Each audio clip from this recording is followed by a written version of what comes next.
It's 7:42 in the morning, somewhere over the steaming jungles of New Guinea. A lone American pilot scans the horizon and feels his stomach tighten. At first he thinks it's just a trick of the clouds, but then, the shapes become clearer. Not one aircraft, not 10, but dozens. The sunlight glints off wings and propellers as a massive formation of Japanese bombers and fighters moves steadily toward an American airfield, one that is completely unprepared for what's coming.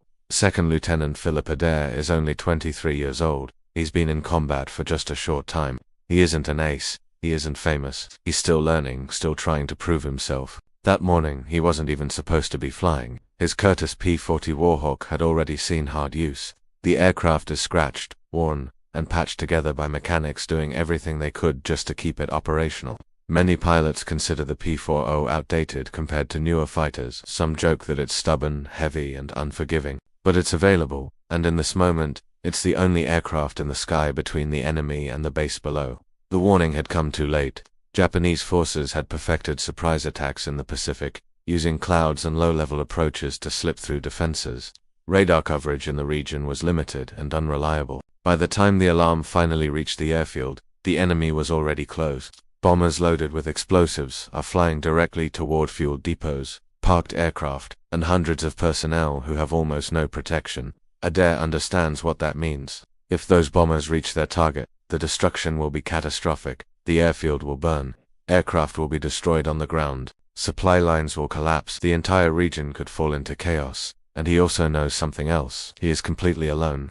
As he pushes the throttle forward and climbs toward the incoming formation, he notices something is wrong with his controls. The aircraft responds slowly. The stick feels heavy. Every movement lags slightly, as if the machine is fighting him. The damage happened during a previous mission, but there was no time for full repairs.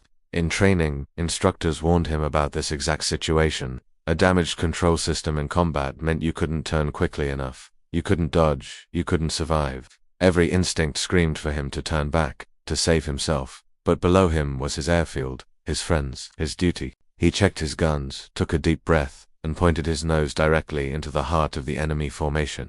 He was alone. As the distance closed, the sky filled with enemy aircraft, wave after wave of Japanese fighters and bombers, a massive coordinated strike force. For a moment, turning back seemed like the only sane option. No one would blame him for reporting the attack and saving his damaged plane. But instead, he climbed. He pushed the P-40 higher, straining the engine, positioning himself above the incoming fleet. They saw him, a single plane, and dismissed him as no real threat. They held their course, focused on their target. Adair watched, studied their formation, and knew a normal dogfight was impossible. So he decided to fight with psychology, not just firepower. At the last second, he pushed the nose down, diving like a stone right into the heart of the formation. His guns erupted, tracers slicing through the air, not at one target, but at all of them. Chaos erupted. Bombers veered, fighters broke formation.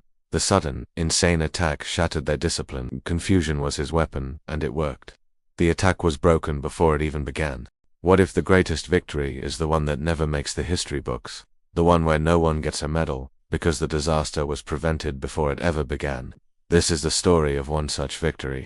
In the vast skies over the Pacific during World War II, a lone American pilot spotted an entire Japanese strike force heading straight for his base. Outnumbered and outgunned, his orders were clear: observe and report. But he knew that by the time he got back, it would be too late. So he did the unthinkable. He turned his P-40 fighter directly into the enemy formation. One plane against dozens. He dove, climbed, and twisted, creating chaos.